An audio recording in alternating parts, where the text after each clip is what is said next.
लक्षात घ्या, जे वाढतं ऊन आहे हे लहान मुलांसाठी खूप जास्त त्रासदायक ठरतं आणि अशा वेळी उन्हामध्ये वेगवेगळ्या समस्या होतात. घामोळे येणं असेल, हीट रॅश होणं, हीट स्ट्रोक येणं किंवा बाळाला घामाचा खूप जास्त त्रास होणं, ताप येणं, या सगळ्या गोष्टीपासून जर मुलांना प्रोटेक्टेड ठेवायचं असेल, मुलांची भूक वाढवायची असेल आणि उन्हाळा मुलांसाठी निरोगी घालवायचा असेल, तर त्यावेळी मुलांना या पुढच्या काही गोष्टी जरूर द्या.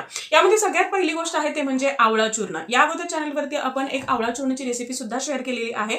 तर तुम्ही ते आवळा चूर्ण लहान बाळांना किंवा लहान मुलांना सकाळी उठल्याबरोबर उपाशीपोटीही देऊ शकता किंवा रात्री झोपण्यापूर्वी देऊ शकता. पण बेस्ट रिझल्ट असेल तुम्हाला तेव्हा जेव्हा तुम्ही सकाळी उपाशीपोटी मुलांना हे आवळा चूर्ण द्याल. यासोबतच तुम्हाला बाळाच्या आहारामध्ये सब्जाचा वापर सुद्धा जरूर करायचा आहे. सब्जा 15 ते 20 मिनिटं पाण्यामध्ये भिजत घालायचा आहे. सब्जाच्या ज्या बिया असतात ते, आणि ते तुम्ही बाळाच्या मिल्कशेक्स मध्ये असतील, बाळाच्या खीरमध्ये आहे किंवा इतर जे काही गोड पदार्थ आहेत तर त्यामध्ये ते ऍड करून बाळाला खायला देऊ शकता किंवा आहे असं सब्जाचं पाणी सुद्धा लहान मुलं असतील तर त्यांना प्यायला देऊ शकता. या व्यतिरिक्त तुम्हाला मुलांच्या आहारामध्ये कडीपत्त्याच्या पानांचा सुद्धा समावेश हा जरूर करायचा आहे.